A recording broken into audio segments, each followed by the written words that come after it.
Hello, and welcome. We return once more with world building, as per usual.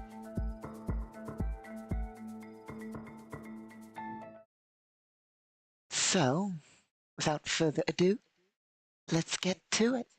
Let's build a few worlds. Assuming everything is working. We have had a few errors recently that we are working to resolve. Luckily, we have things set back up to a degree. There are still things we do need to set up, things we need to prepare. I believe we're now, counting this stream, 3 away from 100 uploads. So we'll do something special for that. I've prepared that. We are a bit earlier than usual, but I've been preparing all sorts of things. So, well, to start, we have our papers on our desk and our coffee and the usual. And I'm definitely not at all in any way obsessed with details. No. I didn't very specifically find a token for the coffee and a token for the papers and place them at the desk that we're sitting at to represent the papers and the coffee you see before you. Definitely not. No. I would never spend so much time looking up such things. No. As you can see, we here love accuracy in rules and world building. Of course, not all of our maps have such intricate accuracy, but our rules for our game, of course, do. But, of course, I think I've been over this before. When making maps, there has to be some vague aspect of simplification for... I think I explained, I don't reuse maps. I never reuse maps. Like, well, not never. More so, if players go to a place, I map it. I'm not likely to use the same map again unless players go to the exact same place. So often when I make maps that players aren't forced to locations, then I don't go, well, they have to go here. As my players realized in one of our campaigns recently, when they decided to stake out a location, instead of go into the location, they avoided an entire industrial map full of encounter ideas and plans, an entire thing. They just avoided the map. I mapped it for no reason. But I like completeness, and I'll never reuse that map. Now, the players can go back and visit that location, in which case the map will come up. But it's not like I'll use that map for a different facility or something like that. That is the map for that place. Now, I might make a map that's similar in design, but it won't be the exact same. and I'll do it from scratch. So, there has to be some lack of details in some instances, unless it's, say, a player base that they're going to visit often, or a player starship that they're going to spend a lot of time on, something like that, of course, I'll map in high detail. And well, since we are in my broadcasting room, might as well put the coffee and papers on the table for accuracy. So, without further rambling, I suppose we should actually get to the working, the world building, the building of the worlds. It is World Building Wednesday after all. For you, for me, it's Friday, which we've been over many times before. Our calendar differs from yours. That's all I'll say about it. You can tell because, I mean, just look at there. That is an accurate statement of the galactic date, like a genuinely accurate statement of the galactic date up on our screen. It is 12/12/7894, abbreviated, of course. The actual date goes into like the billions. It's not like we're ahead of you. I think I've been over this one before, but we might as well go over it again. While we are technologically ahead of you, well, the Empire, of course, but I just mean the galaxy as a whole, on average, is technologically ahead of you, Elysians. We're not like, so you see it says 7894. It's not the year on your calendar, 7,894. No, no, no, no. We're not in your future or anything like that. We're an alternate realm, basically. It's easy to think of it that way. There's a reason we're the grand dimensional empire, Anyway, different realm, different calendar system. 7894 translates to your 2024, I believe it is for you. But basically, it translates over. The exact day this is being broadcast to you is 12/12/7894 in our time, and whatever date it is on your time. It's not like we're in the future. That is a slight and somewhat common misconception I've had with a few people. We're not in your future or anything like that. Anyway, so, world building. Now that I've rambled enough, what was it we were supposed to cover today? Might as well check so I can be accurate. I don't want to have said we were going to do something and then not.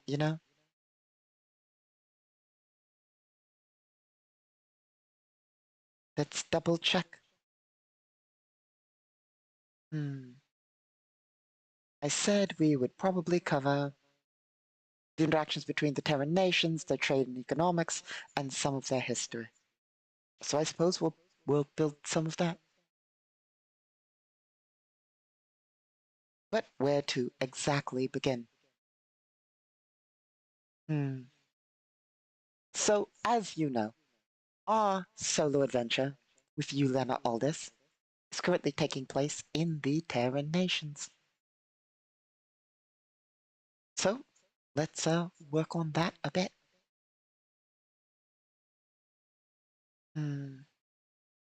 Sorry, tangent time. I've been working a lot on the rules, a lot of the rules, so many rules, for new systems, mostly because the dice have been brutal. The dice chose violence. The dice roller me and my party use, basically, for an entire session, decided to roll no higher than 6 for an entire session in a combat encounter.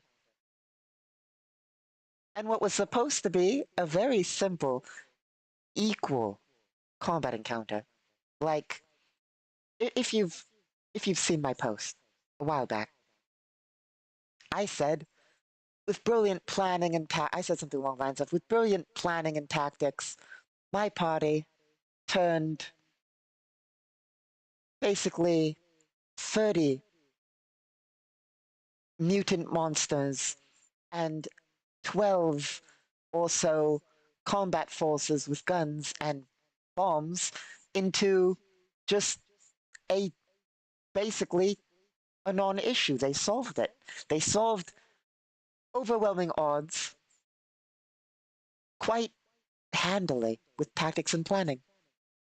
They fought something on par with them, which means not much harder, in fact, easier than what they fought in that encounter, except they were forced into a battle in a sense of, I say forced, they had options, of course. It's not like I ever forced them to do anything, but more so, they were trying to stealth, came across a room with a creature in it, and had to fight it, basically.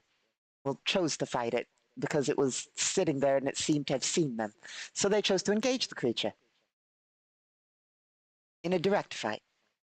Now, normally, as the one who stats things and knows the statistics, they should have, could have killed it in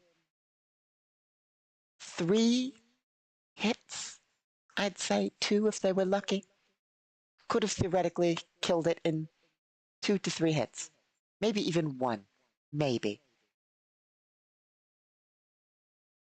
Depends on, what they hit it with and all that. But theoretically, they should have been able to kill it. It did about as much damage as they can do. It's not like it was some overwhelming enemy. I wouldn't say it was an easy enemy. Given I say it was equal to them.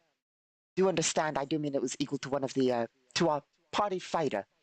I say equal, like, it's complicated. It didn't have an energy shield that recharges. Our party fighter had an energy shield that recharges. However, it gets more attacks, but it's melee only, while our fighter has ranged, and there are multiple party members. You get my point. It was balanced. Except for not rolling higher than 6. So, they survived. They won the encounter. It was just a lot harder than expected. But basically, that goes to say, I got a little concerned that the dice roller basically refused to roll above 6 the entire time. Every single roll from our players was not above 6. So, being a little bit worried, a little bit concerned, which, I mean, I guess on occasion, rolls are supposed to be low, and I don't deny that. But when you have a run of every single roll being 6 or less, I mean, that's not the worst that we've ever had. I'm pretty sure once we had a dice roller that broke. Like, just actually, genuinely broke. The reason for that, the reason I say that is this was years back. But once a player rolled 5 ones, 5 nat ones in a row in an encounter. And then, this is why I think it's broken. This is why I think one of them was broken. Not the one we use now, but the old one. 5 nat ones in a row in gameplay. We then were like, okay, that's statistically unlikely. That is statistically very unlikely. It's possible. It's possible. But what is that? 1 in... I'm not good at statistics, but I know that it's like 1 in 400 to roll 2 20s, I believe. So it should be like 1 in 400 to roll 2 1s, let alone 5 1s in a row. So from there, we said, okay, something's wrong here. And if I recall correctly, we did 3 non-gameplay test rolls immediately after, and they were all 1s, all additional 3 1s, and we were like, okay, yeah, no, this dice roller we're using is currently glitching out. There's no way that a total of 8 1s in a row is in any way statistically likely, in any way, shape, or form. Because, like, what is it? It would be 20 times 20 each time, right?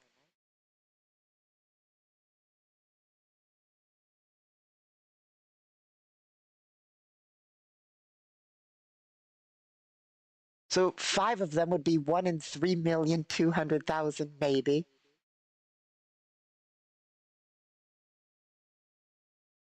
And getting 8 of them would be, what, 1 in 25,600,000,000 or something like that? Anyway. Point is, the current dice roller we use decided to roll nothing above 6, which is, I mean, it rolled higher, but basically every single roll was less than 6.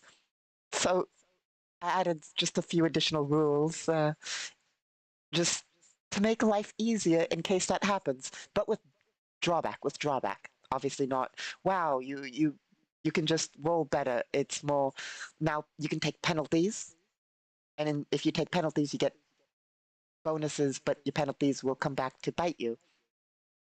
So basically, you can convert bad dice luck, per se, into bad story luck. But it's not something you necessarily want to do. The reason being is we've made sure that the penalties are very, very large. I say very large. They're reasonable, but like the penalties are designed to be as equivalent, if not slightly worse, than you failing your role innately. You know?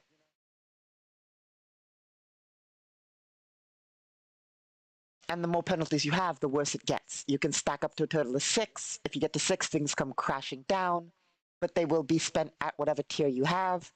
And at tier 1, it's not good. Like already at 1 penalty, things are not going to be in your favor. At 2, things get worse all the way to 6, in which you're as good as dead. You're basically delaying death at 6. I say delaying death. It's not necessarily you die at 6. Things just get real bad on all of your rolls until the encounter. Like it's a system.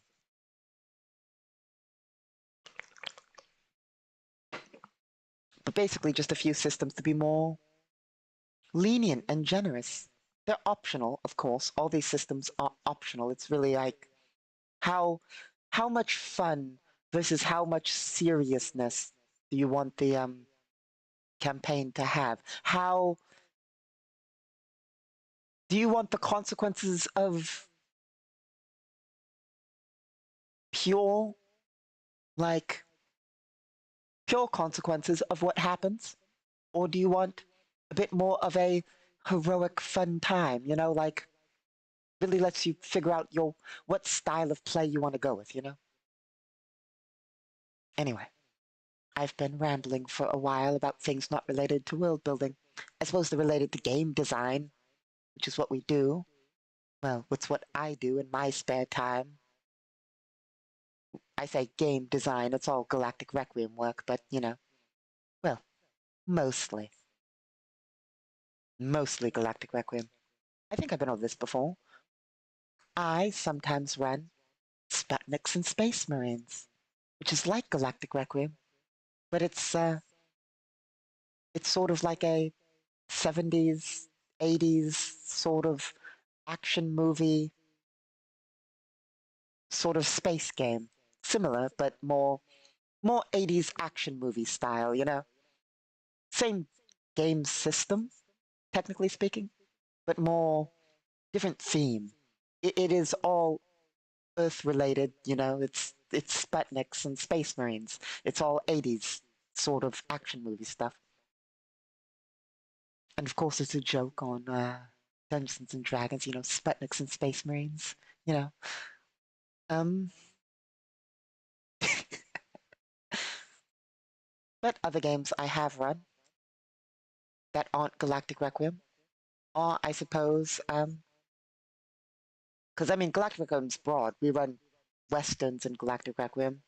We run sci-fi in well, we run medieval in Galactic Requiem. We run a lot of stuff, but it's still like technically the same setting. But you know, you're not going to see Imperials on your medieval world because your medieval world's probably cut off from the rest of the galaxy. Anyway, but I have in the past run Starship Troopers, which is quite fun, and I say in the past, I mean relatively recently. Of course, I used to play a lot of Cyberpunk 2020 and other such games, Call of Cthulhu, all those old tabletop RPG games. But ones I've run relatively recently using semi-custom systems, Starship Troopers, Sputniks and Space Marines, and very recently a Helldivers one-shot. For fun, you know? Anyway. Which is how it actually, I found it real nice to convert all the Helldivers equipment into Galactic Requiem D20. Of course, not in the actual lore of Galactic Requiem, but into the system we run on. Because it made me realize of things I was missing.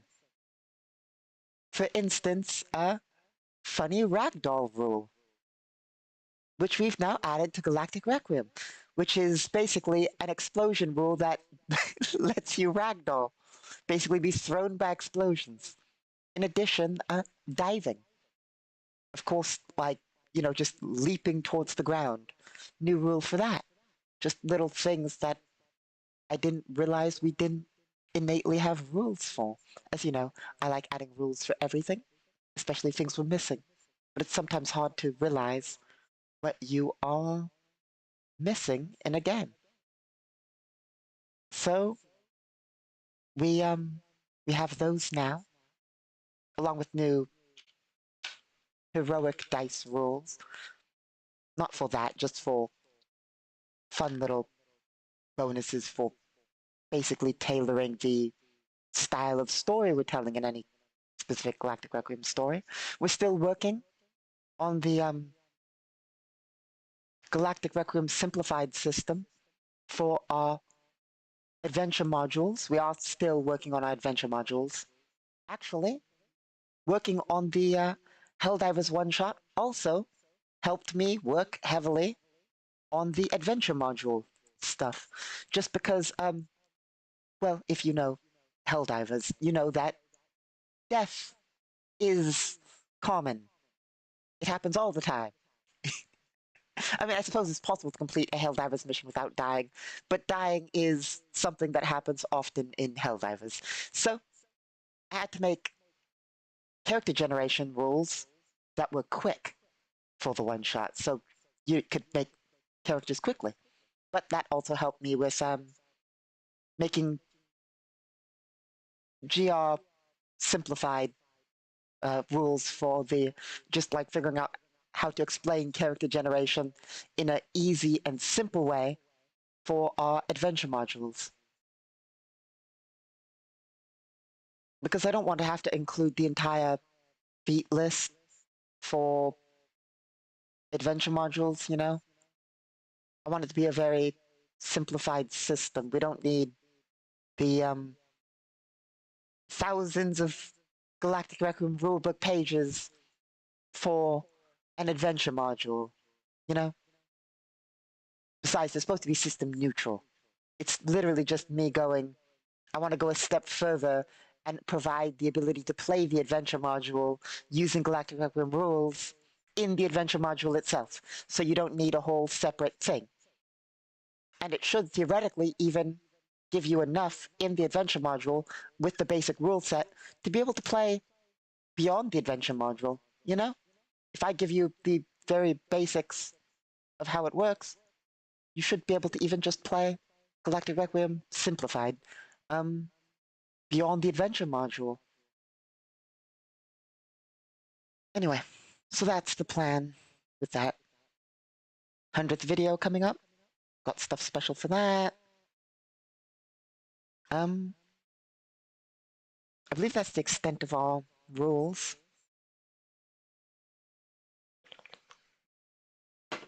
So we're working on stuff like that. We're starting today. We are going to try to get back on schedule for everything. More videos, more streams, more everything. But, I mean, finding the time to do stuff is not easy, but, you know, Imperial Law stuff is time-consuming and takes work. But we're going to try and find time for the stuff we do here. A lot more of it, anyway. Or at least back on schedule to the best we can. We're running up on half an hour. We're not anywhere near stopping, but it's about time we actually get to the world building, you know? So, let's build worlds. Because I could ramble for days about anything, so let's try and focus. I suppose we'll start with some history. It's not really world building. I mean, it is sort of. It's more talking about the world building that's already been done. But let's get to it. And yes, I know the books on the desk are books. Well, on here it's papers, but I couldn't find a top-down view of a paper stack. So we're stuck with this. It's slightly different, slightly wrong. It'll bug me to no end.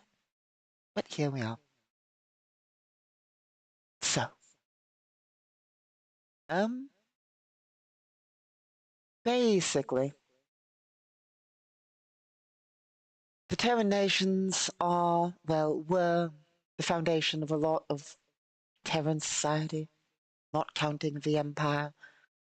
Long ago, long ago, Terrans, started in the Terran nations, spread out from there to all sorts of territories in the pre-FTL era. But, now Terrans are one of the most widespread species in the galaxy. Well, sort of, mostly. There's also the Imperials, my people, who are Terran, but not from this realm. So it's hard to count us as, we're definitely Terran, but it's not like we count as Terrans who spread out in the pre-FTL era from the Terran nations. We're different. There are a few different Terran factions that were pre-FTL. But usually the majority were concentrated in the Terran nations. Anyway. There's also, insectoids. That's a broad category of many divergent species that, some evolved independently with similar structures, while others, moved from world to world, so it's complicated. But, the same can be said about any species in the galaxy. A lot of them spread out, but there were clusters of creatures that evolved similarly and are counted under the same umbrella. Like we consider most bugs that are sentient under the umbrella of the insectoids, even if they didn't come from the main hive, or group, or world, or systems, etc.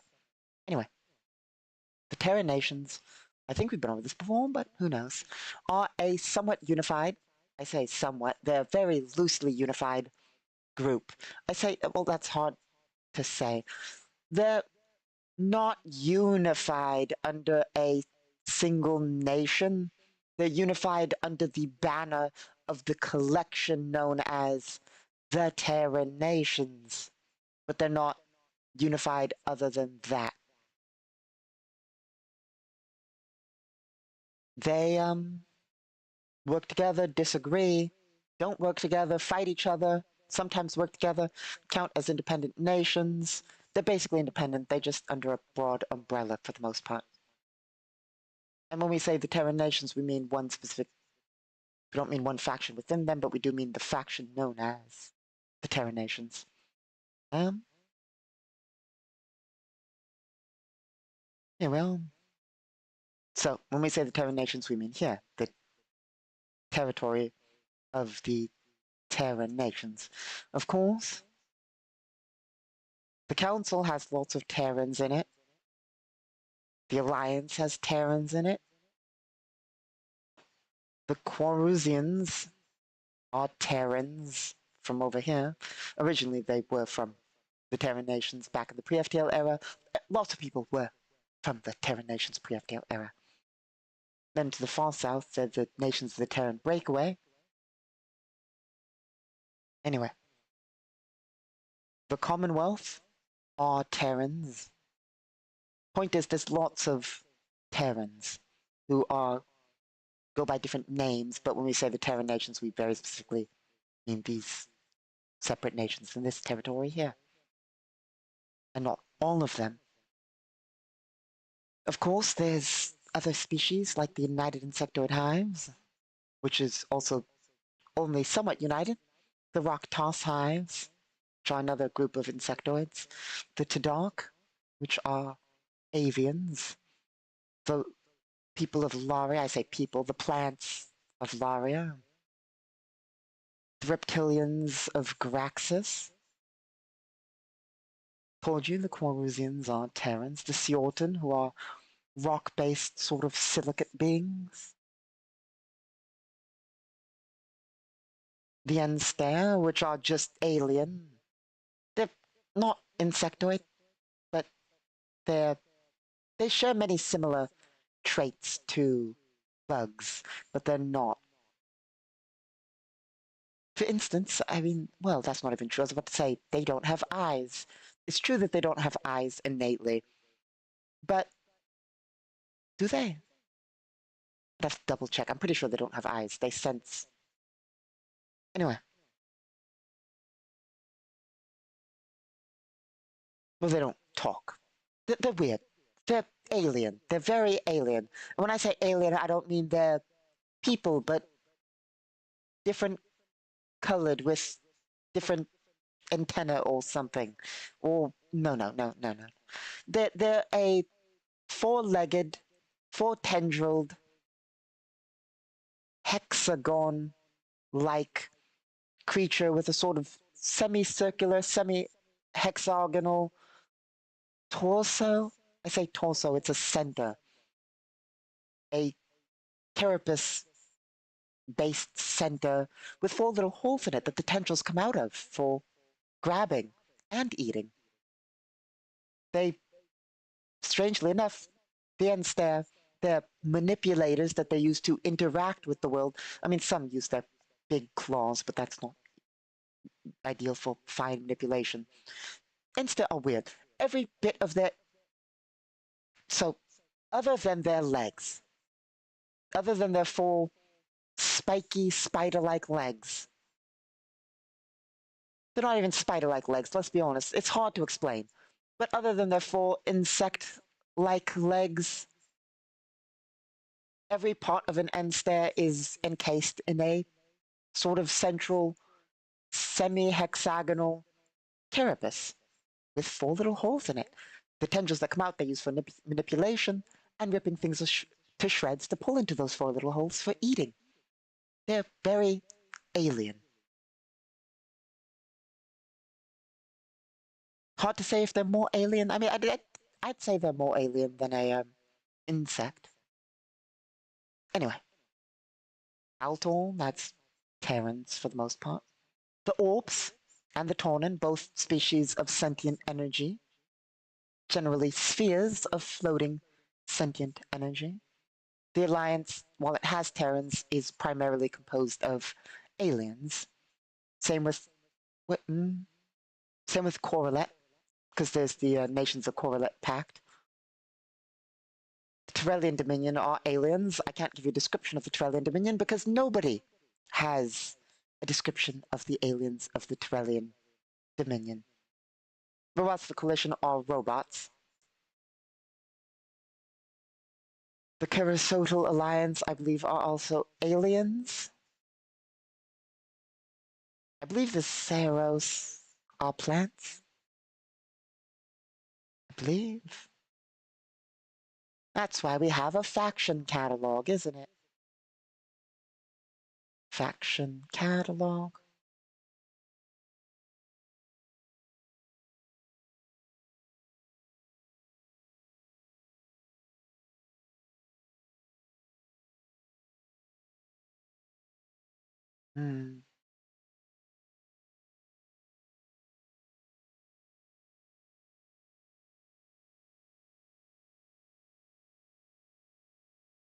Which one were we looking for?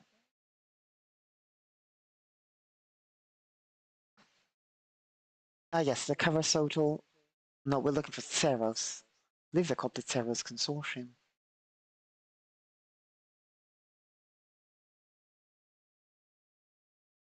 They are also plants, much like the Larians.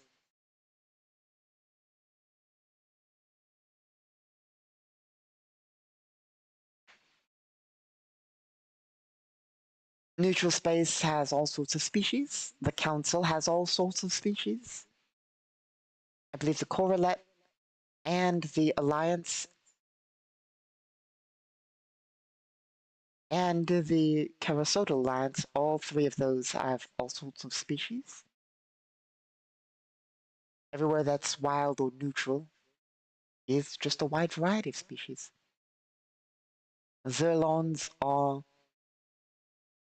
a wide variety of species for the most part, but they have a lot of demons in their ranks and eldritch monstrosities.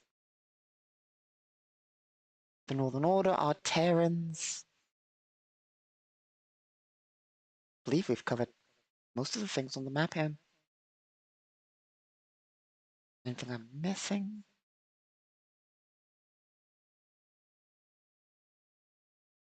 Altor, we already covered them. Foreign territory is just the Federation of Allied Nations, to be exact, which has a bunch of neutral nations, Quorus, Graxis, Laria, Siorton, Raktas, and Tadok, and the Tauren, in a sort of alliance. Not that they always agree with each other.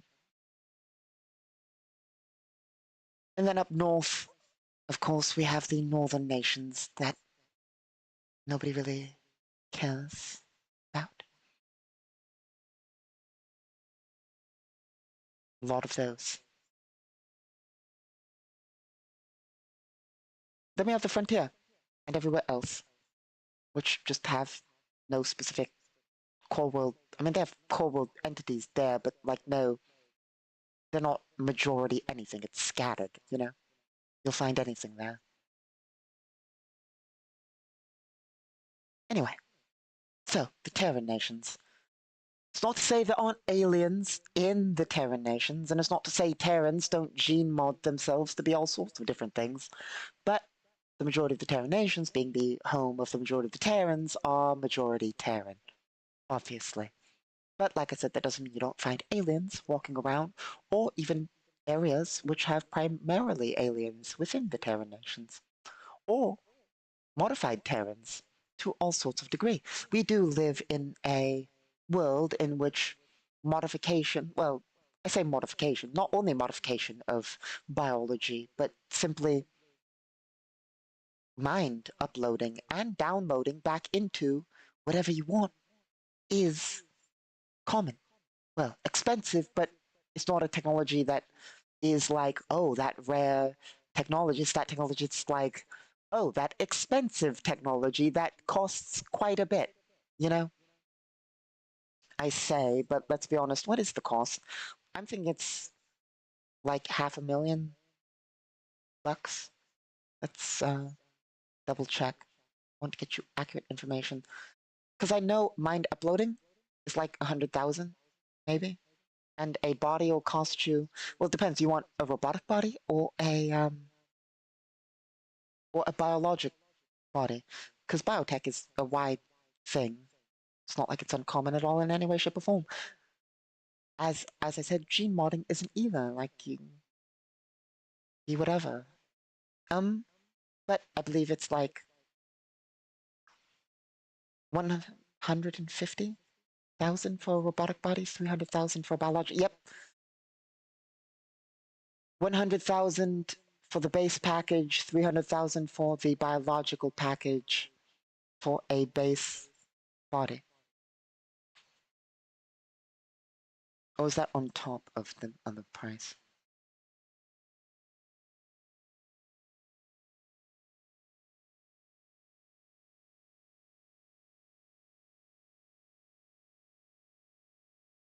Yeah. So you're looking at like in the ballpark of 100 to 300,000 bucks for a new body. And then, of course, if you want to be technical, you do need a mind upload, and that will cost you 50 to 100,000 galactic standard credits. So you're looking at 150 to 400,000 to do that. Not counting an independent processor, but I believe the independent processor is something you don't need to buy because it kind of comes with the body. Being a brain, you just need digitization. But even if you did need to buy a independent processor, that's what, 30,000 bucks plus 200% if you want it biological. So not a lot more, Point is, you're looking in the ballpark of 200,000 for a robotic body, have your mind uploaded and then downloaded into it, or 500,000 for a biologic one. This is for the upper end, of course. I mean, you could just go with a terrible body. And by that I mean so the average of stats is like, we assume you're going for a base package of 14 in your stats for the prices I've mentioned. Of course, you could go for like 10 in all of your stats, you know?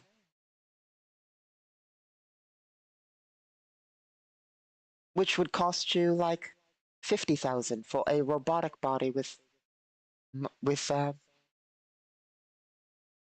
in its stats as opposed to actually less.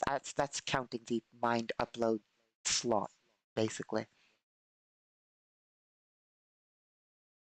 But like theoretically, it's cheap, basically.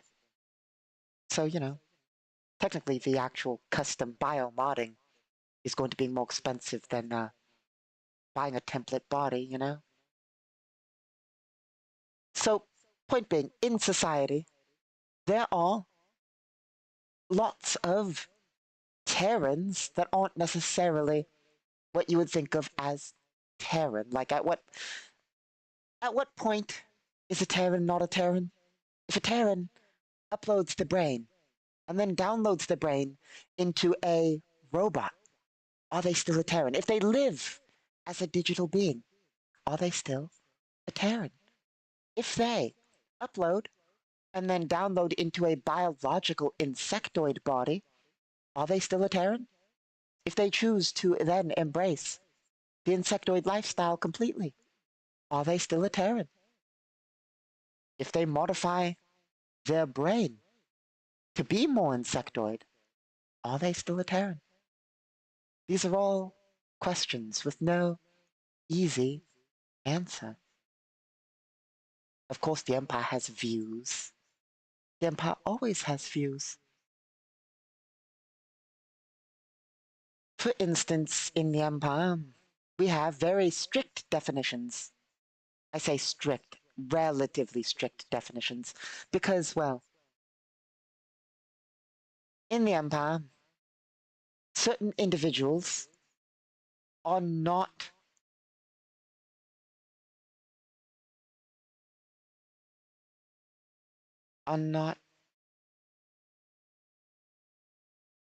certain indiv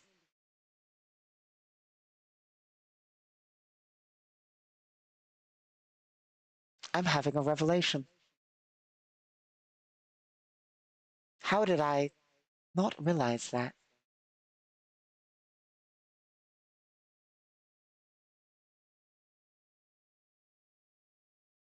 Well, that's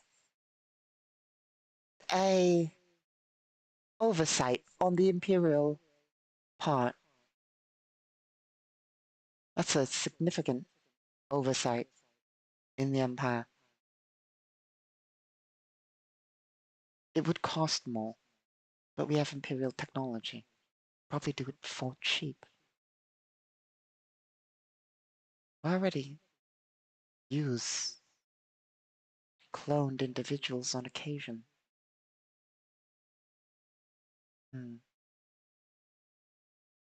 Is there even a point in that? Is it worth it? We already have enough forces. That would cause societal problems. That would cause societal problems. Anyway, the Empire has strict definitions of what a Terran is, sort of. Specifically because the Empire has exemption for aliens from conscription. The Empire also does not let aliens acquire the title of Imperial Lord. You know? So aliens can't be Imperial Lords, and aliens can't, well, they're exempt from conscription. So that's the upside and the downside. On occasion, we provide the option for aliens to take government work. Don't get me wrong.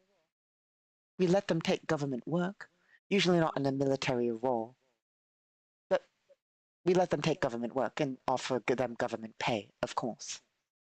Just it's voluntary. And thus they are still exempt from imperial conscription and laws in regards to becoming a lord. But that's not to say, like, that we have broad categories. For instance, are you a Terran with ears on top of your head of some sort of animal variety and a tail, perhaps? Or even horns? That's fine. The Empire's not going to be like, well, you're not a Terran. We have broad categories. You're a Terran uploaded into a robotic body? Hmm.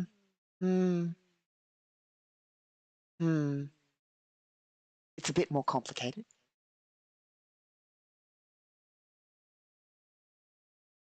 And it's this complication that causes problems, you know?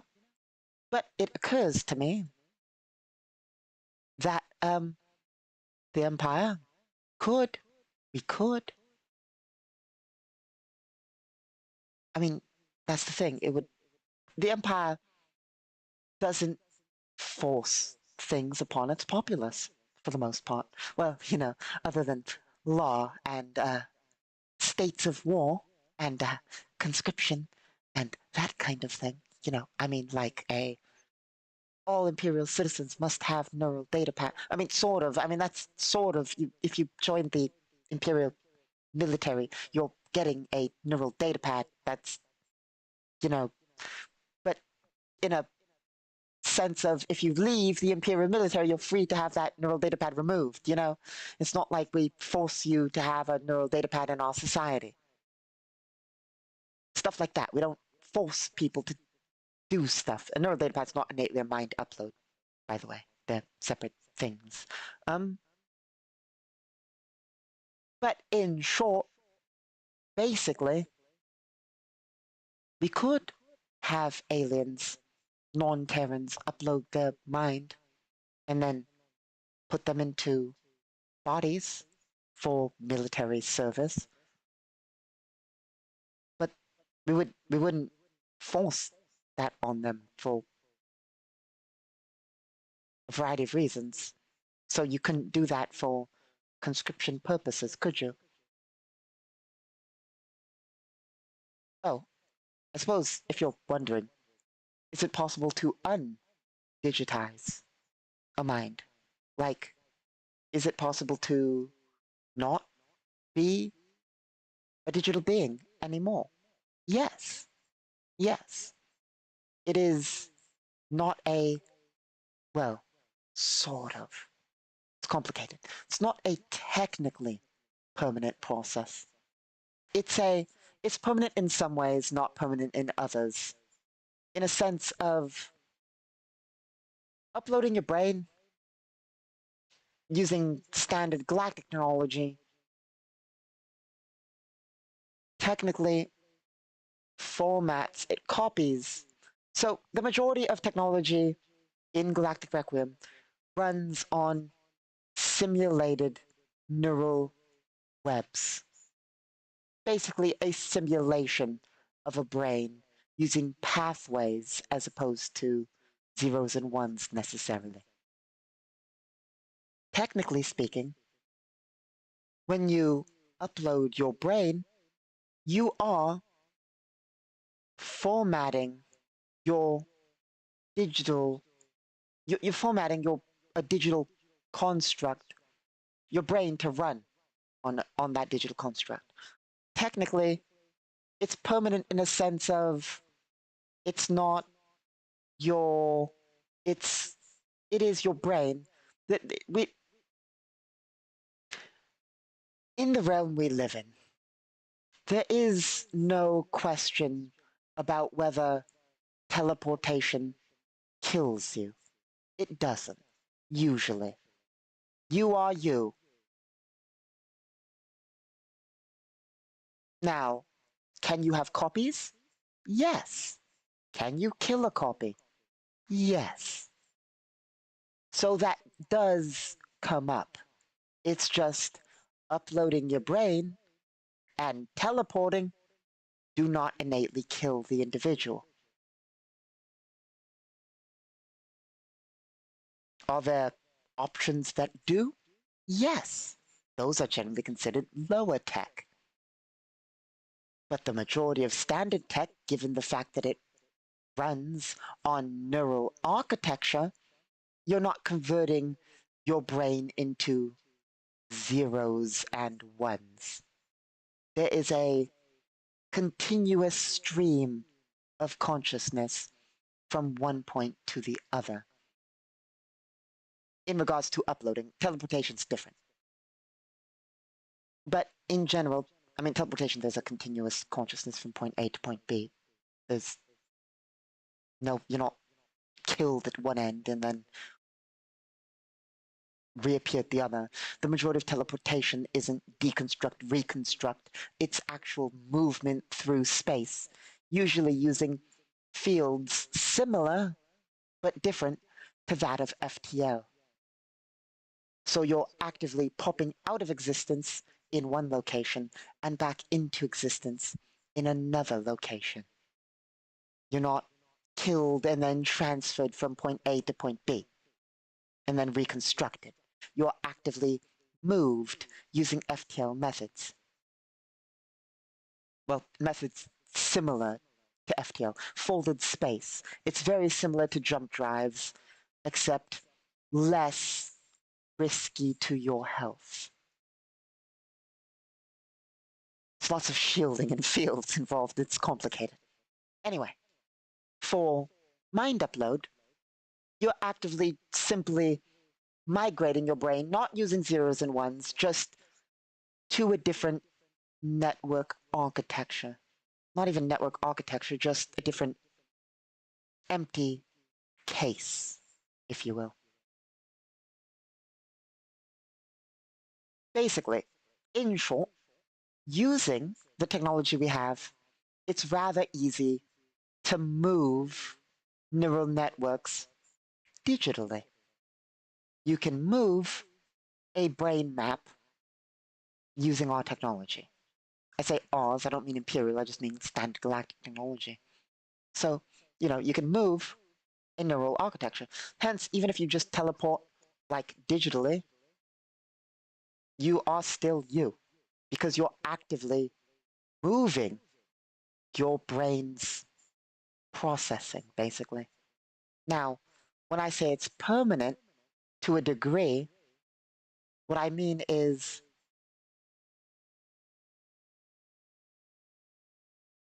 we are technically moving your neural map onto something else.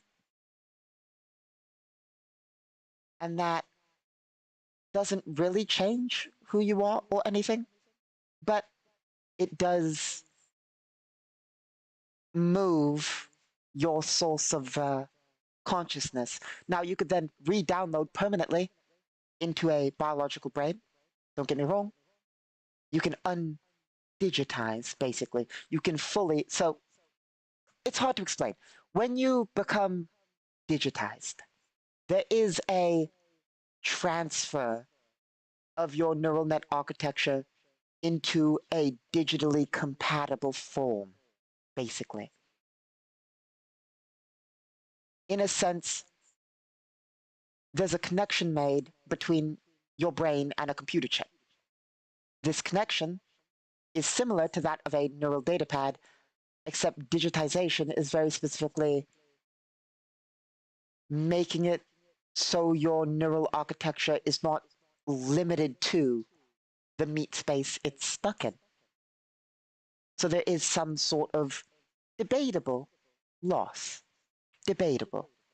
You are still you, and there's no loss of consciousness, it's continual movement for the most part, but there is a sort of altercation, not altercation, alteration of your neural architecture to a slight degree to allow it to be digital.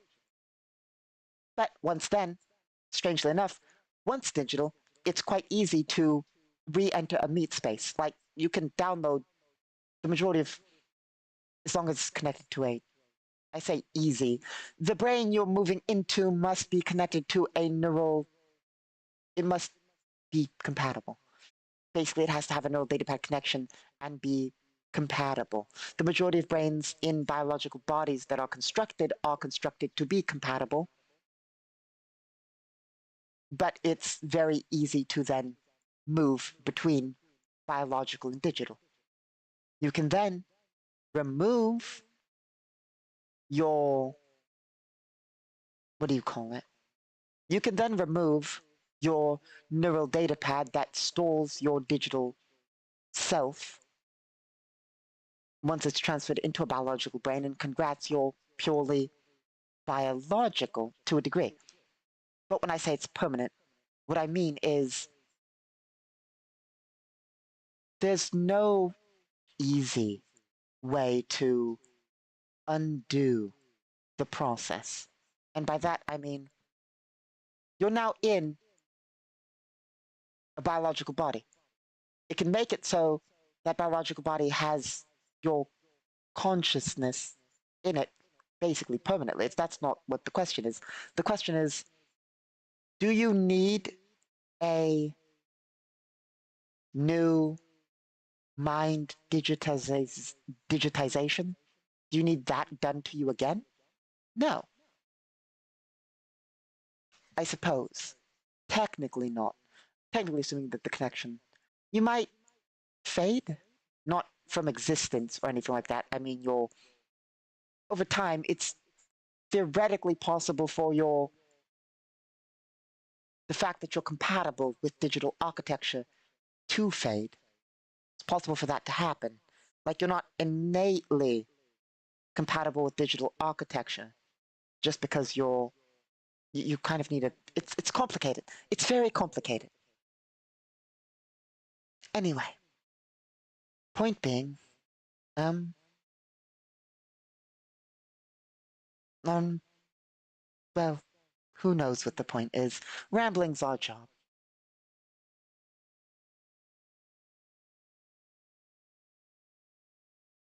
So,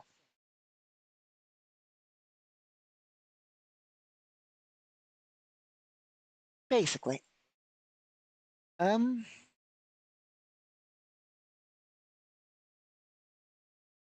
yeah. So defining what a Terran is complicated, and the Empire doesn't force people to mind upload. So technically, like, we can't have aliens conscripted unless they choose to. Stuff like that. But even then, they're not eligible because they're not eligible to be forcibly conscripted, therefore, no lord status. But the definition of a Terran in the Empire for what constitutes able to be forced into the military and or government work, not necessarily military conscription, is for the government, not just the military, and who is eligible to become a lord, is rather. It's stricter than one might expect, but broader than one thinks, is the simple way to put it. Like I said, animal ears and a tail, still Terran, still allowed to have a lord title, still able to be conscripted. But the further you deviate from the standard Terran structure, the less likely it is to be able to, like, the further you fall. And I mean, there's either yes or no. It's not like there's tiers. There's, are you considered Terran enough for the Imperial structure or not? And so, yeah.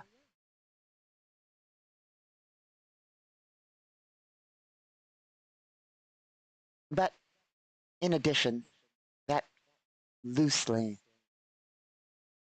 has to do with Imperial bloodlines to a degree. It's complicated. See, in the Empire, in the Empire, being a not from this realm, it is heavily so.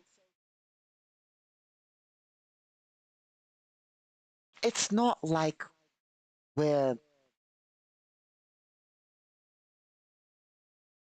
That's not even entirely true. It's complicated. It's very, very complicated to explain. In short, Imperial bloodlines are very important. There's nothing innately special, per se, about Imperial bloodlines, other than the tying to how close you are to the Imperial home realm. But I suppose that does tie into the amount of. We're getting into complexities here. That does tie into the amount of, like, flux compatibility I suppose one has, or how much innately they've been.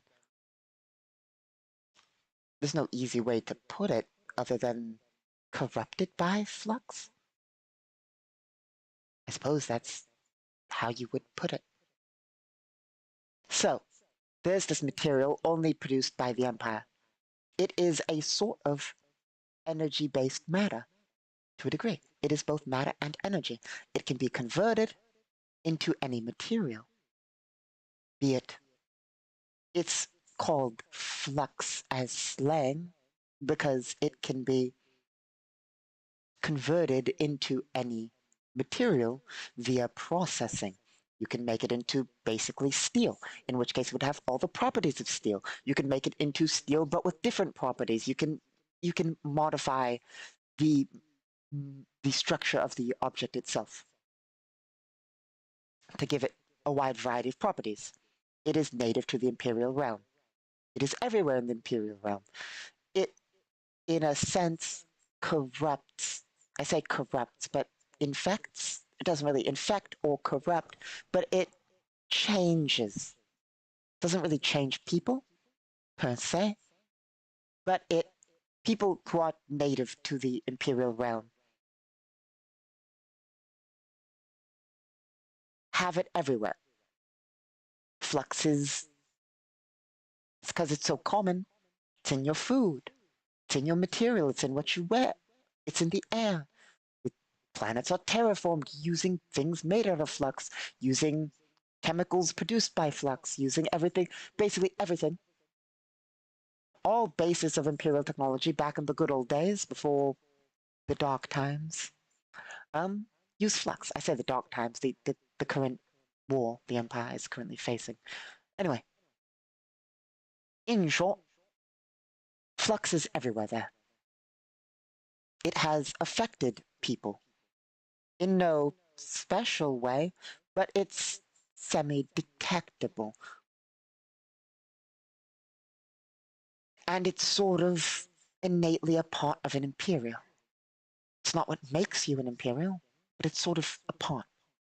So, in the Empire, we're very big on bloodlines and how close you are to the original founding Imperials in any galaxy. Of course, I say in any galaxy, the Empire, grand dimensional Empire, goes between dimensions. And so sometimes they'll go from one dimension to another, or sometimes from the home dimension into another. But given, I mean, if you can't tell, given our whole society structured around, well, nobility and royalty and titles, bloodline is kind of important, as is status. And so it's kind of important to the Empire. Anyway.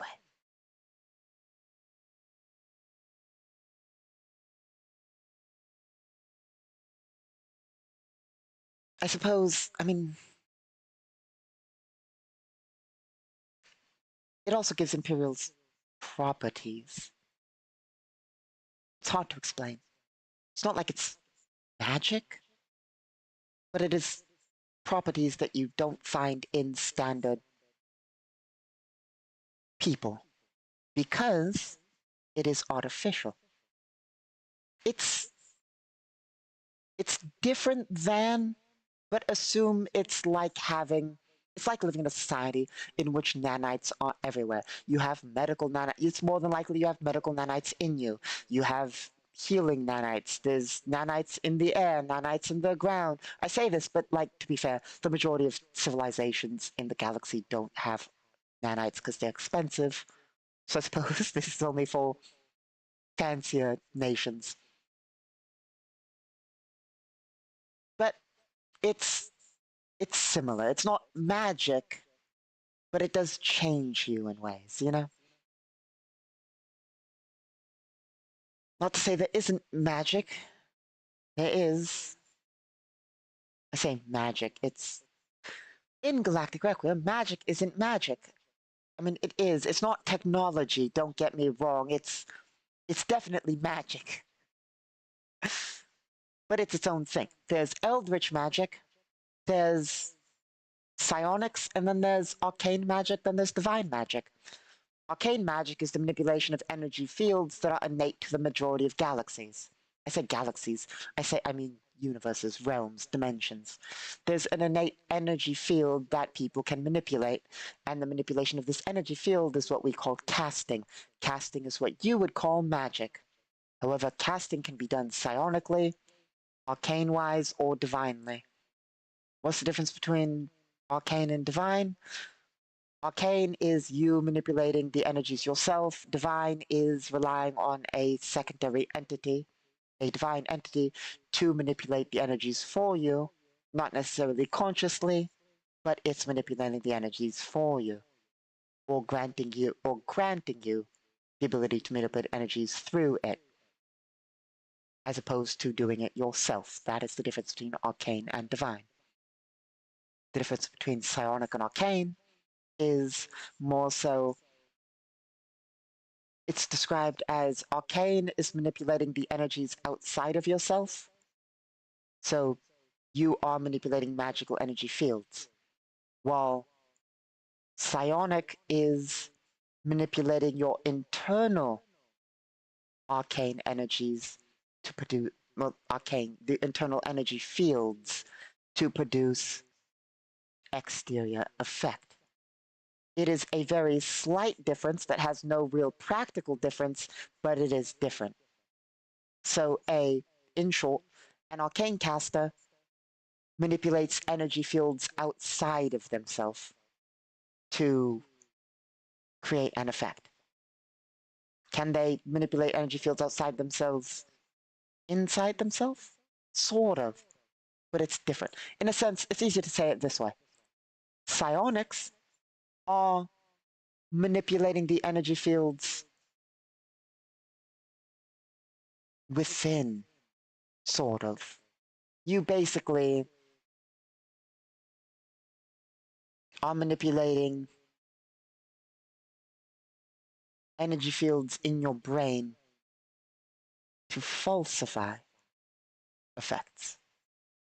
And by falsify effects, I loosely mean like you're cheating in a sense of you are simply manipulating the energy fields in yourself that are then manipulating the energy fields outside of yourself. As opposed to arcane casting, which is simply manipulating the energy fields outside of yourself. That's not to say you can't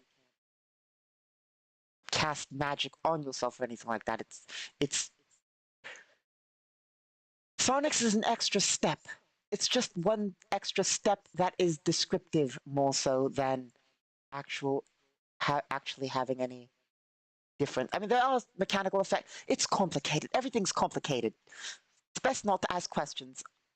There's a reason that arcane sciences have their own science, and there's eldritch magic, which is just called eldritch, which does not follow any of the laws of magic. I say magic, but I do mean casting. And, well, it gets real complicated. There's a reason it's not really common in the South. There's actually many reasons it's not common in the South, and it's far more common in the North.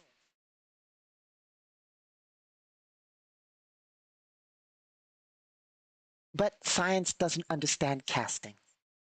And science very much doesn't understand eldritch. And casting doesn't even understand eldritch.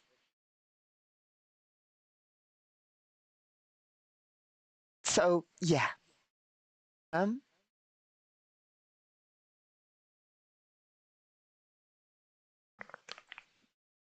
that's what I wanted to talk about. Differences in nation running. That's what I was thinking about yesterday. So, we always talk about nation work, what it is, and what we're doing, and the little updates I'm making, and that nations have stat sheets and how it works slightly. We've covered all that. But let's talk about practicality. So, we have a variety of systems in Galactic Requiem. As mentioned, nations and organizations basically have their own actions, have things they can take, have units within them, and they provide bonuses to those units to get things done. But what does that mean in a practical sense? In a practical sense, it means when playing the game, nations basically go about their world doing. Trying to figure out exactly what I wanted to talk about and how I was going to explain it. Should have written it down, but I didn't. Um, it's very much just like a character does things. But in that, it allows infinite opportunity. Now, actions a character can do are not dictated by the rules. I mean, they are sort of, but not really. And by that, I mean, as I mentioned, I want rules for everything. Everything. That way, there is a framework to do anything. So when I say a player can do anything, I mean, and that it's not dictated by rules, what I mean is there's no there's no rule, therefore that's not an option. There's if there is no rule, I'm going to write one because there will be an option to do whatever you want. Of course, within what is physically possible. We simulate a universe. Can I climb that tree? Yes, there are rules for climbing. If there weren't rules for climbing, we'd make them. Therefore, we can simulate accurately whether you can or can't climb that tree. You would make a check to see whether you can or can't, whether it's physically possible, etc., etc. For instance, just saying, can I jump from this planet that I'm standing on to that planet over there? No. I'm talking about like physically jump, not FTL jump, of course. No. Theoretically, is it possible? Theoretically, I don't think there's anybody or any well, deities. There's basically nothing that can make that check. So basically, don't even bother rolling, you know?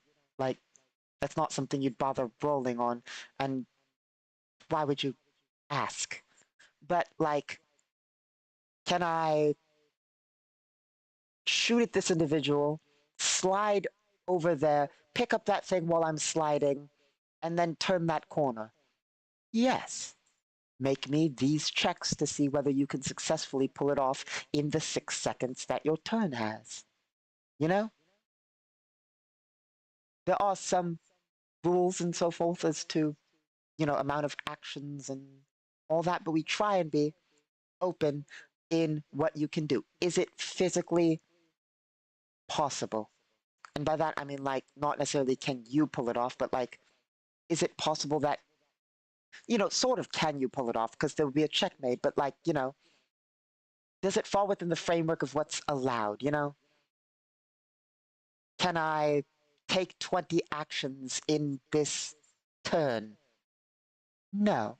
Can I take 2 actions that I do several things in chained together for a benefit?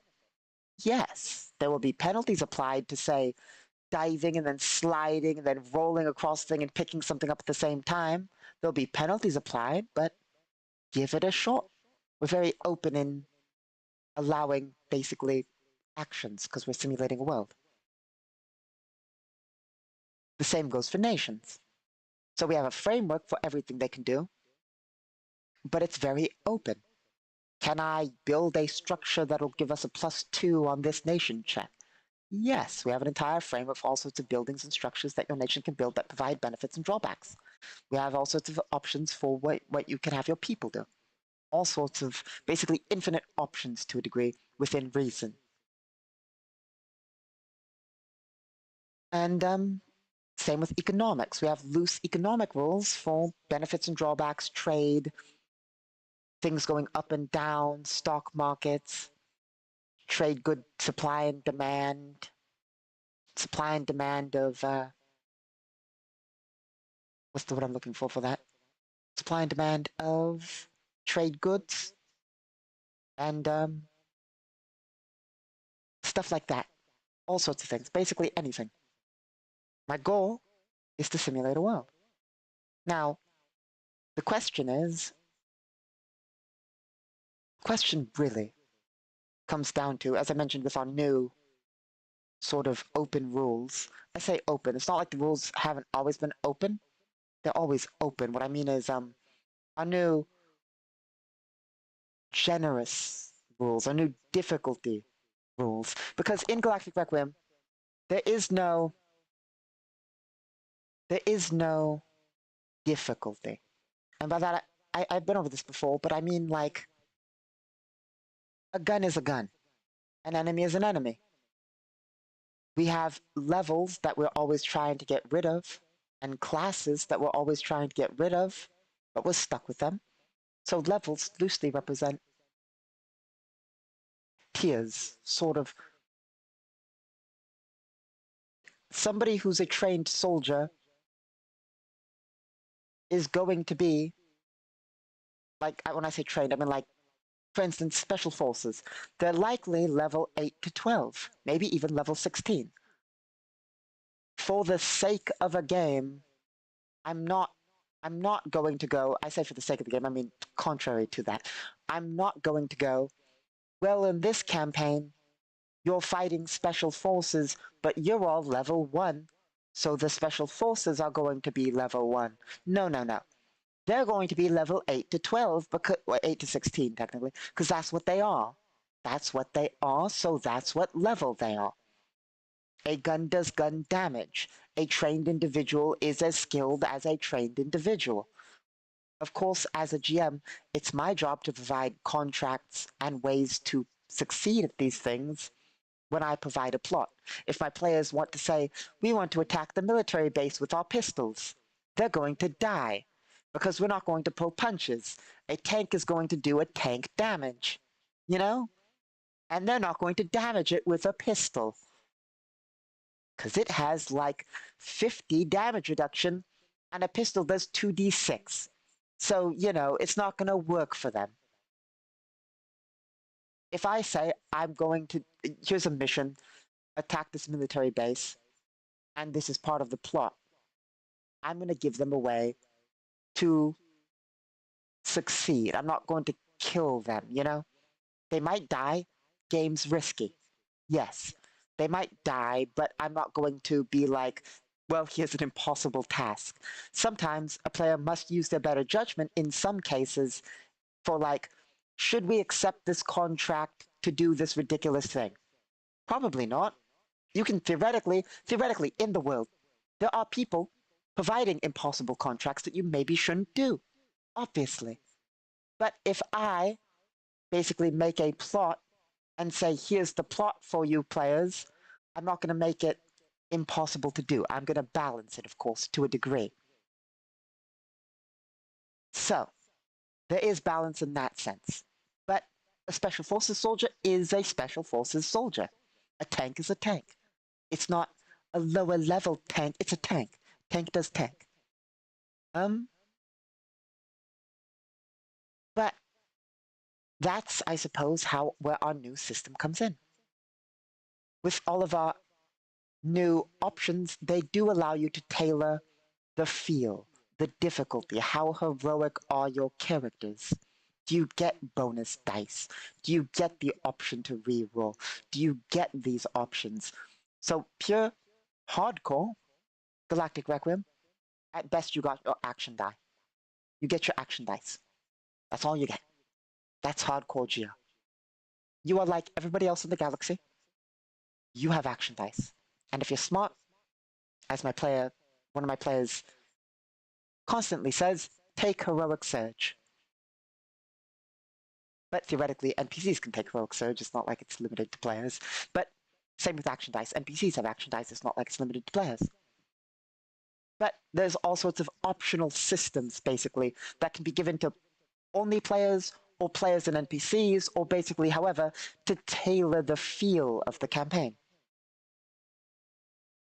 Make it easier or harder in a sense of, do players get to reroll for penalties?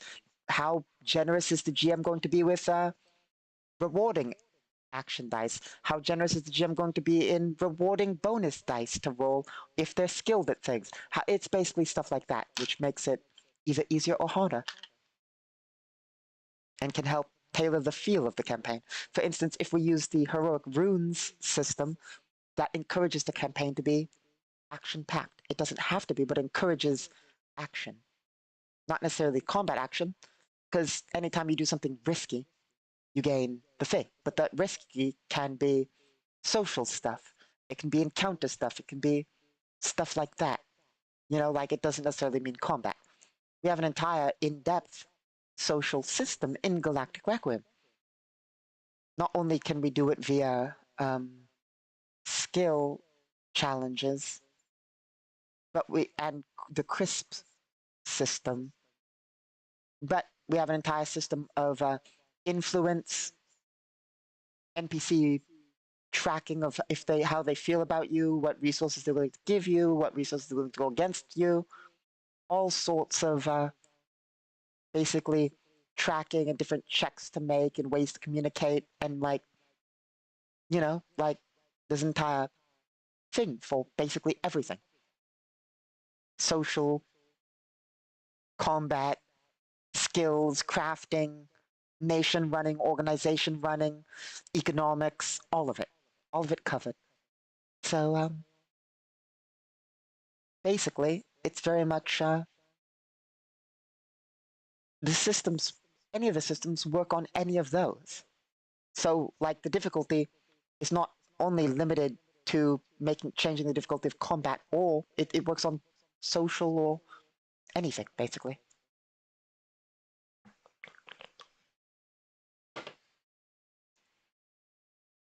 But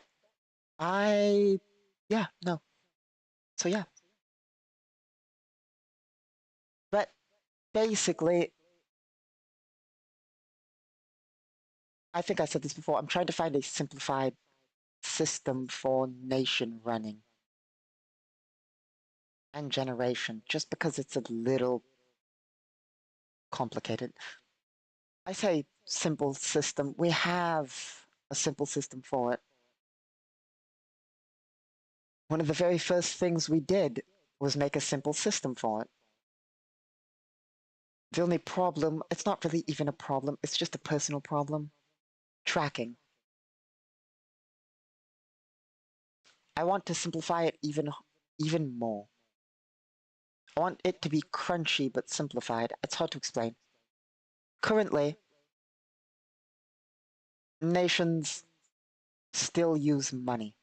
Simplified nations, that is. Simplified nations still track money, which is... It's nice that they do, and it's nice that they can.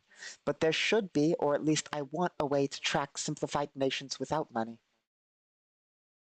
Just because that would make it quite a bit easier to basically be able to go, can they build this? How much can they build a turn? Basically simplifying that down to a far simpler way. But I suppose we could just divide by 10. We already do that in nation rules for money. Like, we have 1,000 credits, or KCRU, 1,000 credit units, etc., etc. And we already simplified the credit units from standard, which is like 10 billion credit units for 10 billion credits for one credit unit, and then simplified even further with the categories that go up. But it'd just be nice to be able to calculate things without money to a degree. Maybe. Make it go a little bit faster. But one of my favorite things is economics. Not real economics. Economics. Space economics, not your Elysian economics. Which I find quite fun. Specifically in the sense of I just find it neat tracking trade goods, imports and exports from worlds. Seeing a little line, seeing a little line and a little note that's like, trade hub, imports these, exports those, is just fun. I don't know, I like details. I love details. I love little trade lanes. I love little details. I love little statistics. I love seeing how much a nation can make. I love the crunchy bits. I like having simplified options, but I love seeing the crunchy bits. And the hard bit is always making simplified options that expand into complex options and complex options that shrink into simplified options. I basically always demand that systems be, if they are to be simplified, they must be simplified in a way that is expandable and collapsible. In a sense of you should be able to convert something complex into something simple, and you should be able to convert it back. That is basically always my demand for any system. If it is to be simplified, it must be able to be simplified accurately and expanded back accurately. A good example of that is armies in mass combat. Armies in mass combat can take damage. That damage represents a number of individuals that they have. Theoretically, we can convert a bunch of units into an army. That army can take damage. We can then figure out how many died. Well, we can then convert it back and figure out how many died and how many are still around. You can convert back and forth, and you keep an accurate amount. You're not losing something converting back and forth, detail-wise. Or at least not enough that it matters, you know? So that's sort of one of the things I require, that I do whenever I do these systems.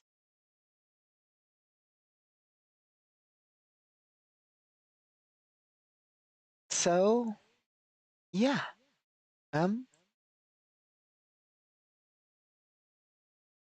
One moment, I will be right back. Ooh, that's something we lost. Half a second. Let's actually set something up before I go. I'm only going to be gone a minute, and it's probably going to take longer to set this up than I'm going to be gone, but you know.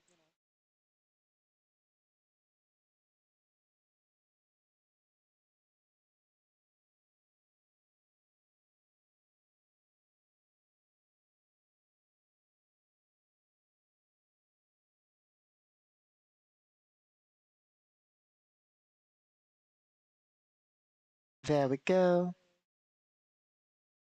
Maybe this one? That's fine.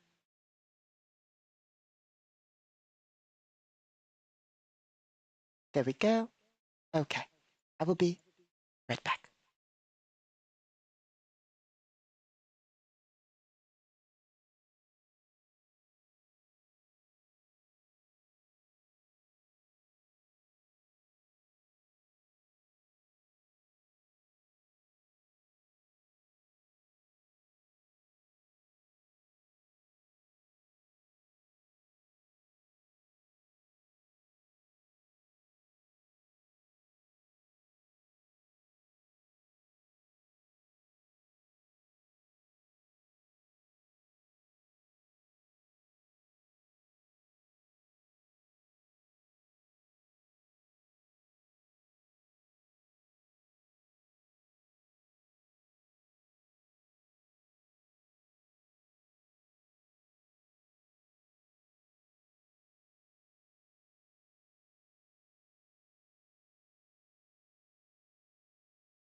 Okay.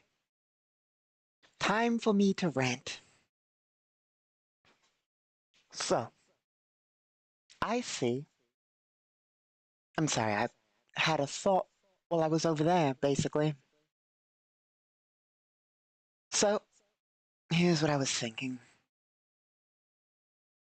I've seen a lot of. So, I'm always looking for things I missed. I'm always looking for neat systems, rules, ways to go about things. I'm always looking to learn, basically. And one thing I see in a lot of videos about TTRPGs, basically, I see this in a lot of videos about tabletop games and stuff like that, that I hate. I mean, don't get me wrong, it's popular. It is popular, but I hate it. And that this is what it is. Lots of videos talking about TTRPGs will be like, here's how to do this. Here's how to do that. This class is bad. This class is good. How to do this class. Improve this class. What? Why? No. Stop. No. No. You're looking at the game wrong. You are just actively looking at the game wrong. Anything that's like, oh, let's change up this class. Let's make this more interesting. No, no, it's not. So I'm not saying you're playing the game wrong in a sense of you're not following the rules. No, no, no. It. I made the system of Galactic Requiem by adding what I wanted. You know, like I'm not about to go, you better follow the rules when playing a TTRPG. No, no. I spend my spare time ripping rules apart. I mean, like, when people are doing TTRPG things, they often talk about, like, basically, they look at it from a perspective of, huh. They look at it from a perspective of how to play a game. And I find that the worst. I find that to be terrible. Don't look at the game like a game. And by that, I mean, maybe it's just because of how I run. I always provide a world. That is what I do. I provide a world. Now, sometimes I provide stories. Not always am I providing just the world for my players and let them do that. Sometimes I'll provide a story. Often I do sandbox and I'll let them do what they want. But consider this. You are simulating an adventure. Even if it's just a singular adventure, you are simulating an adventure. Yes, the game needs balance. Nobody denies that a game needs balance. It does. But being like, here's a neat way to do a class, like, hmm, it's been a while since I've seen one of the videos. So, like, what are some I, to be fair, I don't play a lot of TTRPGs. Well, okay, okay. So let me retract that statement there. I don't play a lot of tabletop RPGs that aren't Galactic Requiem. There, that's what I mean. I don't play a lot of TTRPGs that aren't Galactic Requiem. So forgive me while I look up what classes exist. You know.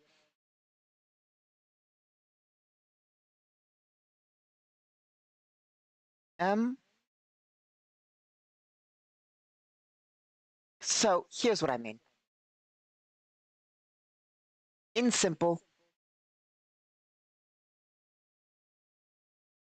I'm thinking of the word still, which is where I keep getting hung up on.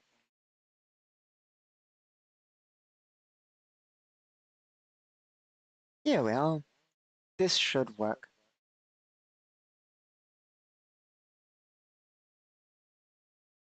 This is what we're looking for.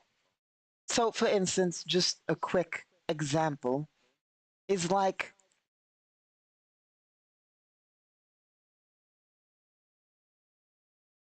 a Pathfinder or D&D wizard. A Pathfinder or D&D wizard. So, yes, there is a world you're providing to your players. Yes. But being like, hey, why don't we make wizards cooler by letting them change the color of their spells? Why don't we do a thing where in this setting, I mean, wizards are nice, but why don't we give it this? Why don't you just ask your players what they want to do instead? Why, why don't why don't you just ask them what they want to do? That's I don't I don't understand why you need to change a class that's there on your own. You know? Why would you change the class that's there on your own? I mean, I suppose if you're focusing on balance, but I'm 90% sure the majority of people who are doing this and the majority of people who are giving advice to people about this kind of thing are giving advice to people who aren't balancing classes, people who aren't necessarily as insane about the system as me. Let me put it this way. If I wanted to change a class, I'd change it. If you're the kind of person who's going to change a class and care about balance, you're going to be obsessed enough to do it yourself. You're going to come up with things yourself. You're going to be creative. If you're the kind of person who's going to do it, who's going to do this kind of thing and care about balance, you're going to care and you're probably going to be able to do it yourself. I'm not saying that having it there is bad, but I'm saying you're going to care. If you're the kind of person who this is likely targeted to, who's just going to do, who's just going to be like, oh, hey, this person says that this is a thing to do with the class to make it more interesting. No, no. If you're doing that, you failed at the initial step, if you ask me. And that initial step is if you're not the person who's caring about the balance and all that yourself, it's not necessarily that it's unbalanced. That's not the problem. The problem is you're making something with no input. You're making something that somebody else told you to make. You're making an idea that's already been provided to you. Did your players ask for this? Does it fit your setting? These suggestions, these suggested changes that are to be, does it meet, does it, does it fit your setting that you're running? Does it fit your setting? Is it even something that the players want? Those are my two questions almost always. A player wants to do a thing. Does it work in my setting? Is it allowed in this campaign? And does it work in the world, in the setting? Does this work in the campaign, in the world, in the setting? Yes? Okay. Then how can I go about making this for my player? Okay?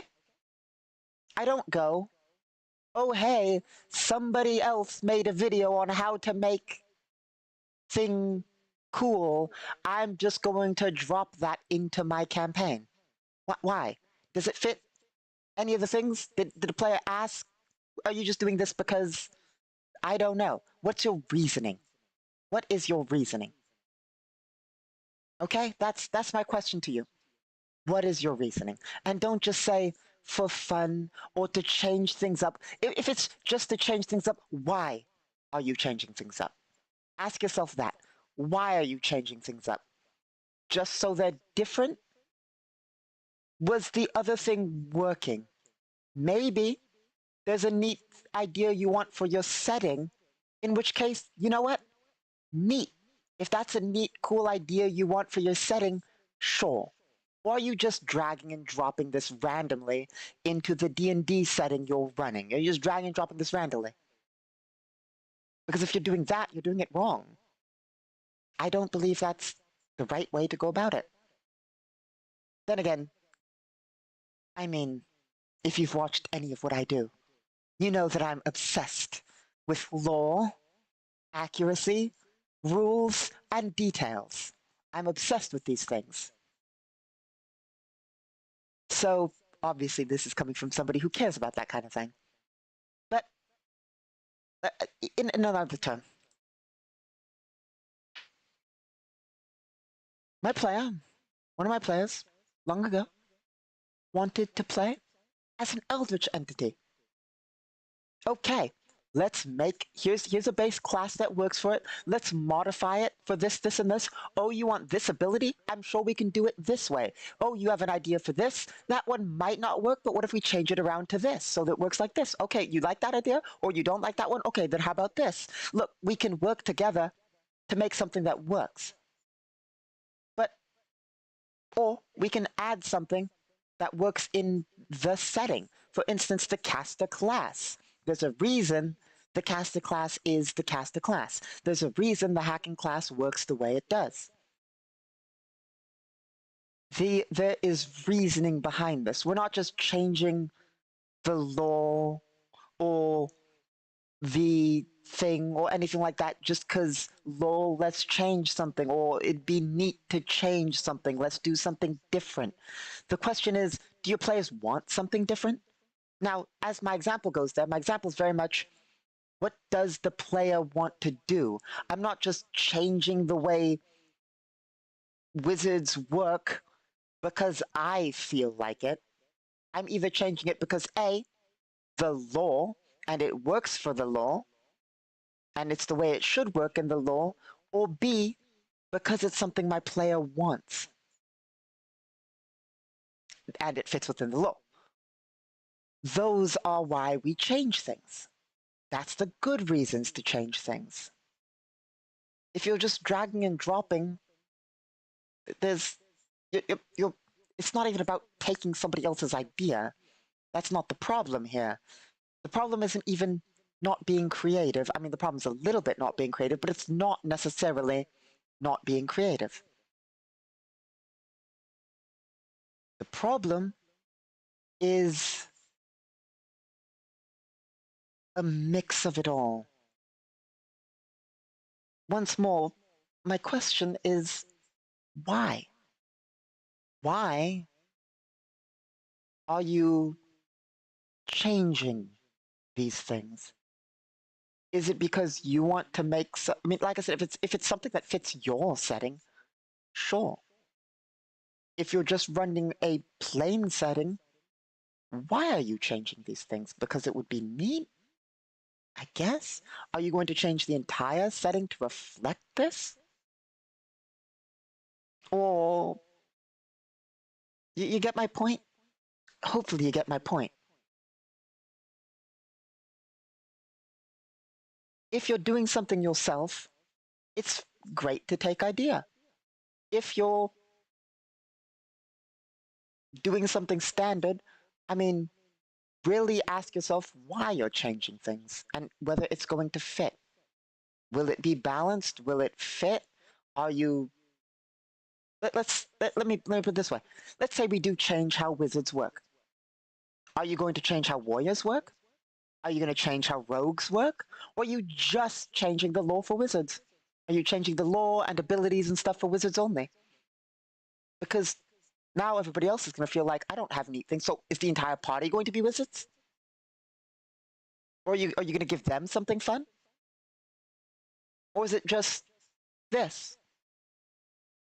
Because if that's the case, just have if it's like something you want for like NPCs, then just give like a group of NPCs these abilities. You don't need to make a new class for it or anything.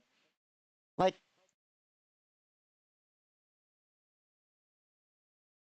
it just feels like a mix of game design without understanding actual game design. For some sake or purpose I personally can't comprehend. And so I've just never been a fan of that kind of thing. Then again, once more, admittedly, I am a detail and accuracy obsessed individual who spends far too much time losing my sanity staring at spreadsheets. So, you know, take what I say with a grain of salt. But it bugs me to no end when it's like, let's change up a class to be neat. Why? The game can be neat without doing that, and are you taking anything else in consideration when you change these things? And I'm not saying, like I said, I'm not saying run the game base. I'm not saying run the game base. I'm just saying it's a very weird middle ground that you have chosen if you're doing this. It's a very weird middle ground that I feel is like standing on an unstable surface.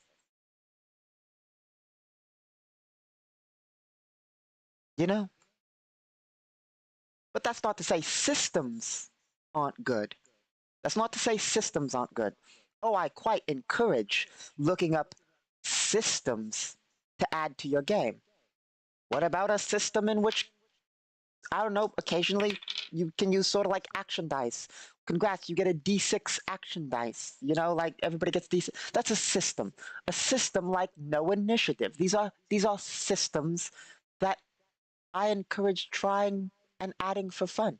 Yes, no, like try systems. I just don't understand these ones where it's like, let's edit this pre-existing species in Dungeons and Dragons. Let's edit this pre-existing class. Like, does it coherently fit the setting that you're running? Does it coherently fit the setting? Is it balanced? Does it fit with all the other classes? Are you giving every other race and class additional things so it's balanced in that way, not only normal balance wise? Do you care about these kind of things? Is it what your players want to do?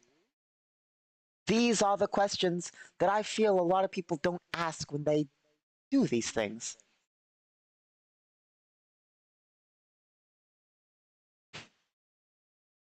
I would much rather not change robotics or the way robots work. I would much rather have a player come up to me, because I tell my players, you can basically, like, as long as it's within the law, you can do what you want. What do you want to play as? What do you want to do? What kind of character do you want to play? You know? And that's what I work with my players with. Like, player wants to play a robot. Okay. What kind of robot? Okay. What do you want to focus on? What abilities you want? What do you envision doing? You know? Oh, you want treads and you want to do hacking and you want to sort of be a robot obsessed with upgrading with biological parts. Okay, as a GM, I can work with you in making that happen. I can make your character's story, like not for you, but like we can work together to make it tie into the plot, to the arc. We can work together to make this. We can add custom abilities. We can build this from scratch if we have to. As long as it fits within the lore of the universe and setting, we can build it from scratch for you together. But to just drag and drop something else somebody did with no considerations. It's just insanity to me. But that's, like I said, that differs from systems. Of course, even then, you should test and balance your systems that you're dropping so that they work for your game. Don't get me wrong.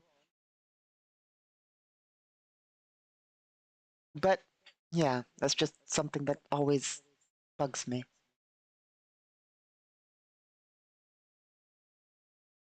Anyway, that's my rant. Um,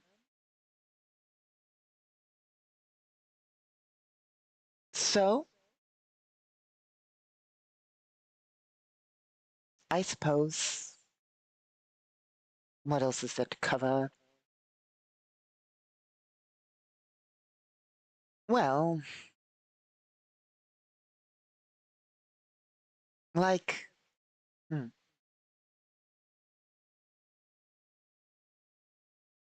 I just quite enjoy. I suppose we'll get back to Terran nations, economics, and world building. I quite enjoy systems that all work together, that provide a coherent world. You know? I suppose that loosely ties into what I said before. Systems that work together that provide a coherent world. But I'm not saying that you shouldn't change things. Like I said, I'm not saying that you shouldn't change things. For instance, as I mentioned near the start, I run Starship Troopers, the tabletop game. I quite enjoy Starship Troopers. The tabletop game, not the war game. Of course, I've played the tabletop war game. I'm one of the 3 people on Earth with Starship Troopers miniatures. Um, there are dozens of us. Dozens! Um, the TTRPG. It is fun. It's poorly put together. And by that I mean, like, it's a lot of it doesn't make sense. It's missing a bunch. It's not the most well put together system. So, of course, I've edited it. I know where I've edited it. I know why I've made changes. I haven't just gone and basically, oh, hey, let's give this class new options because I don't know, I want to change things up. No, no, I haven't done that. Now, is there something from Starship Troopers that's not in the books because they were written forever ago? By the books, I mean the tabletop RPG books. Is there something that's not in the books that's new to Starship Troopers? I have no qualms about adding it. Let's add it in. Let's stat it. Let's balance it. Let's make it fit. You know? I have no problems with that. But I don't just go, hey, let's give this class a new ability because lol. What if Neo Dogs also, I don't know, in the background use birds? Who knows? Why? I don't know. Let's change the background of Neodog handlers. Now, Neodogs were invented by aliens. That's our new law for it. It makes them so much cooler. Why? Why? Because somebody suggested it that you change the. Why? There should be reasoning behind what you do. Like, game's broken. It's absolutely broken. But so we change it, we fix it, but with purpose. We're fixing the things that are broken. We're adding things that have been added to the world, following within the systems and rules and law that is provided by the thing. That kind of thing. Basically, that's the point I'm trying to make. Like, if you're changing things or adding systems or stuff like that, there should be reasoning behind it. Lots of thinking and planning, not just listening to what one person said is a neat idea and then slapping it in, you know? When it comes to changing things, everything should be done with thinking and planning and consideration and asking your players what they want. Of course, there are different acceptability tiers. If a player wants to play as, I don't know,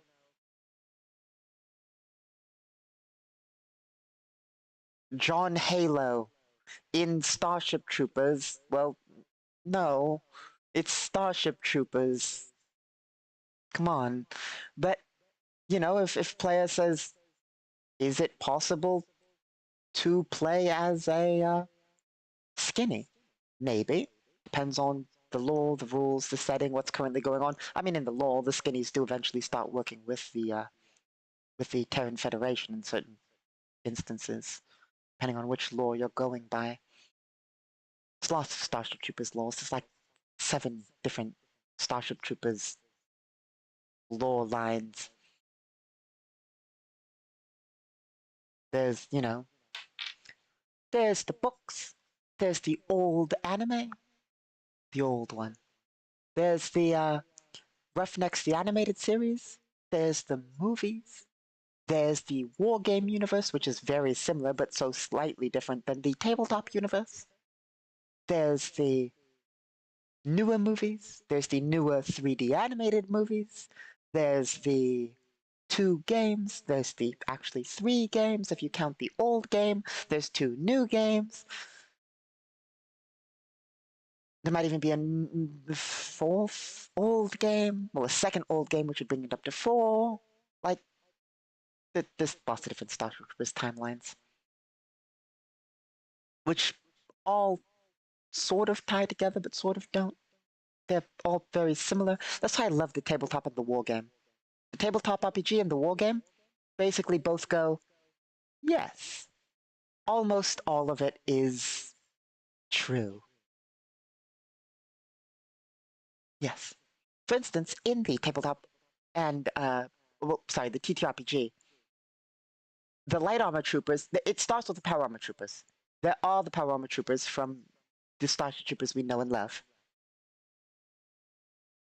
But turns out, light armor troopers were invented basically for the invasion of Klendathu. Because they didn't have enough time to train up an invading army in power armor use. So then they basically went, let's train them up, not poorly, but in mass. So we don't have to mass produce power armor, which is going to be hard to do, and mass produce training and mass train all these people. And so light armor troopers were there for the invasion of Klendathu. But the Bug Menace started, the first meeting between the Terran Federation and the Bug Menace was on Pluto, which is Roughnecks law and tabletop RPG, tabletop wargame law. And stuff like that. Anyway.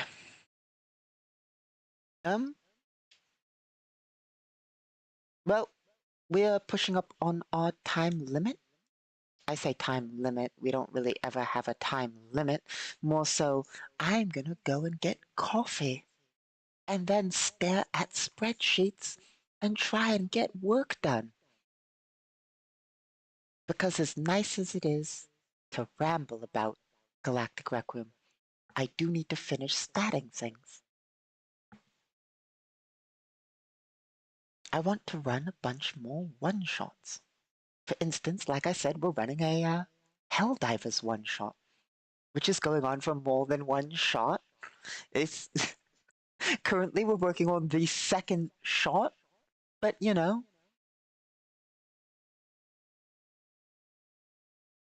that's been fun. But, like, gotta stat things, gotta find images. That's my one complaint recently. Oh, I'm always searching for tokens in general. I can always use more tokens. Right now I'm looking for tokens, generic tokens of military units.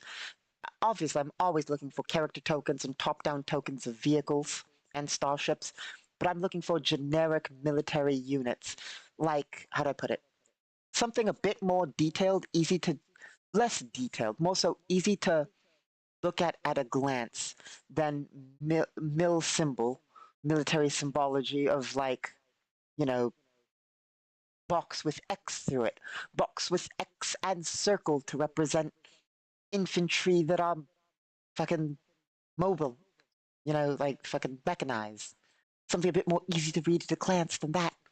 It's a little bit more picturey, but similar sort of vein, but not as detailed as necessarily top-down images and stuff like that. But also specifically for the Helldivers one shot, it's not a lot of. That one's not for that. That one's just in general. I'm always looking for tokens. There's not a lot of images of Helldivers enemies that are easy to just use to make into tokens. Not a lot of images. You'd have to go and get them from the game, which is hard to do when you're under fire in Helldivers. you know? Um, how can I get a really good close-up of a rocket devastator without immediately getting hit by a barrage and dying? You know? But also Galactic Requiem work, I need to stat a bunch of stuff, prepare campaign stuff. We finally defeated the AI a while back, but we actually had our AI run a systems diagnostic against after the robots of the collision fight. We still don't have a lot of things set up, reset up anyway, but we did solve some long-standing issues, so I'm looking forward to that kind of thing with my plans. I have a few neat things I'm going to do. Anyway, I think I've been over it before. But basically, anyway. Yeah, I'm gonna head out. I'm gonna go get coffee. I'm gonna work on work. I hope you all had a wonderful time. As always, I've been your host, Casimir Basilius, and I hope that you, yes, you, have a wonderful day.